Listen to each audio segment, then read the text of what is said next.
एका माणसाने 2 मर्डर केले होते आणि स्वतः आत्महत्या केली. त्याने हे का केले होते आज आपण बघणार आहोत. त्यापूर्वी आपण चॅनेलवर नवीन असाल तर चॅनेलला सबस्क्राईब करा. आणि चला तर बघूया. आंध्र प्रदेश शहरामध्ये राहणारे एक नवरा बायको होते. त्यांच्या तिकडे कामधंदा नसल्यामुळे कामधंद्याच्या शोधात कर्नाटकमध्ये बंगलोर शहरामध्ये आले होते कामधंदा करण्यासाठी.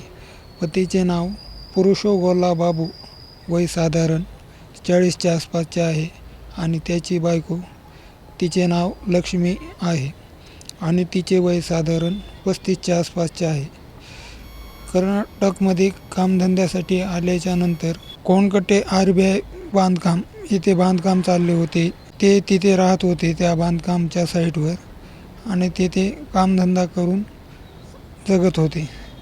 तर त्यांना कामधंदा करत बरेच महिने झाले होते, 2-4 महिने झाले होते आणि त्यांना मूलबाळसुद्धा नव्हते. मग तेवढ्यातच त्यांच्या गावाकडील एक नातेवाईक त्यांच्याकडे येतो. तोही कामाच्या शोधात आलेला असतो.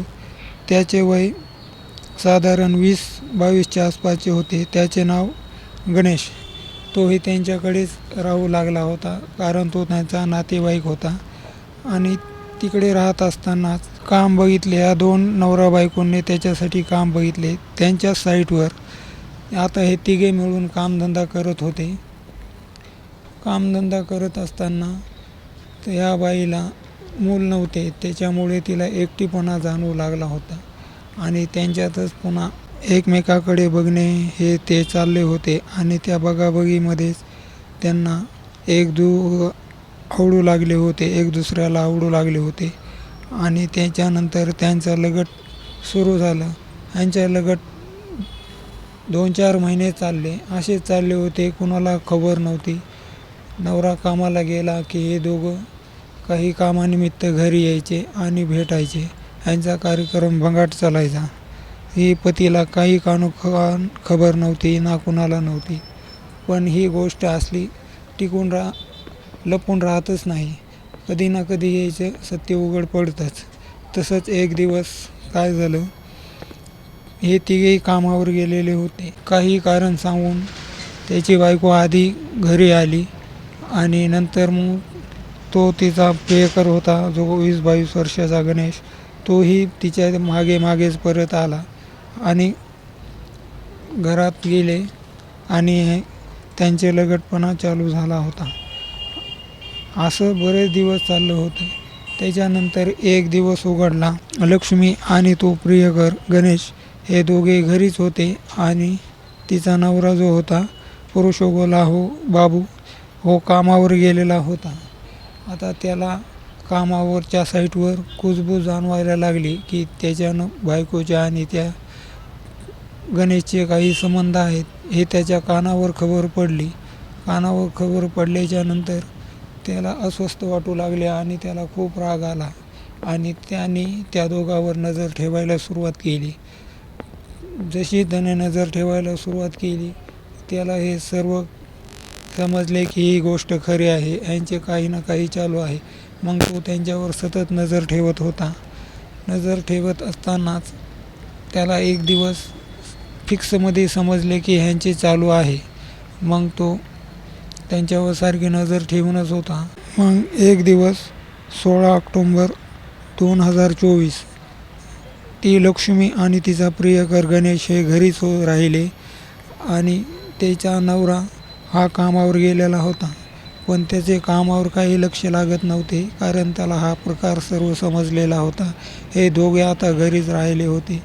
मग तो काम करत असताना दुपारी त्याला करमत नसल्यामुळे तो घरी येतो कारण त्याच्या डोक्यात हे विचार चालू होते की हे दोघे घरी आहेत, आता आपण ह्यांना रंगे हात पकडू.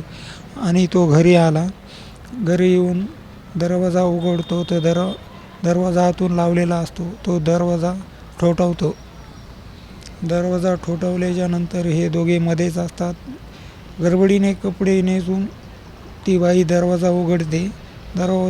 तर त्याला हे दृश्य पाहून खूपच राग येतो कारण हे दोघेही मध्ये असतात आणि मग त्याचा राग प्रचंड वाढतो आणि तो तिथेच पडलेला एक दांडा असतो, तो दांडा घेतो आणि त्या दोघांना बेदम मारायला लागतो.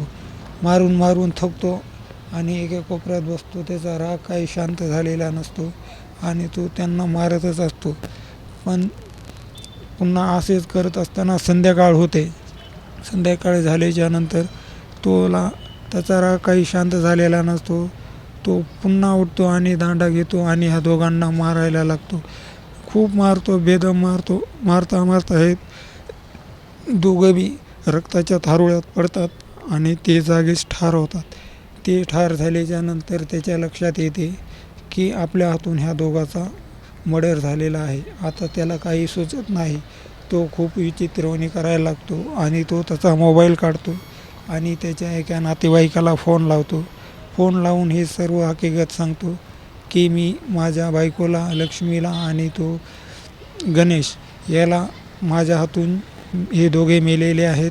कारण या दोघांचं लगट चालू होतं आणि हे मला समजलं. माझा राग अनावर झाला आणि माझ्या हातून यांचा मर्डर झालेला आहे, असा तो नातेवाईकाला फोनवर सांगत असतो आणि म्हणतो आता मीही काही राहू शकत नाही, मीही आत्महत्या करतो असं म्हणतो आणि फोन कट करतो आणि लगेच तो हे आत्महत्या करतो.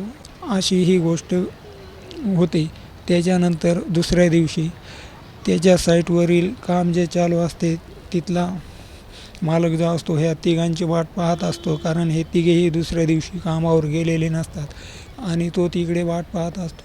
तर तो म्हणतो हे कसे आले नाहीत, तिथे कामावर चौकशी करतो, हे तिघे का आले नाहीत. तिथला मालक आणि एक जणाला घरी पाठवतो, जा ते का आले नाहीत बघून ये रूमकडे. तर काही लोक येतात, त्यांच्या रूमवर बघतात हे का आले नाहीत. तर घरी येऊन बघतात तर हे तिघंही ते दोघं रक्ताळलेल्या अवस्थेत पडलेले असतात आणि हा लटकलेला असतो. हे दृश्य पाहून जे बघायला आलेले असतात, बोलवायला कामावर चला म्हणून, तो थरथर करायला लागतात हे दृश्य बघून आणि तिथली आजूबाजूची मंडळी जमा होतात. खूप कालवा होतो, जिकडे तिकडे गर्द असतो आणि मग पोलिसांना कळवण्यात येते. मग पोलीस त्या स्थळी येतात, पाहणी करतात आणि बॉड्या पोस्टमार्टमसाठी पाठवल्या जातात आणि तिथे विचारपूस केल्याच्यानंतर पोलिसांना ही गोष्टीचा तपास करायला लागतात आणि त्यांना कळते की ह्या बाईचे आणि त्या मुलाचे, गणेशचे अफेअर होते आणि ह्यांचे 2-4 महिन्यापासून हे चाललं होतं आणि ते पतीला समजल्यामुळे हे कांड झालेले आहे आणि मग या गोष्टीचा तपास लागतो.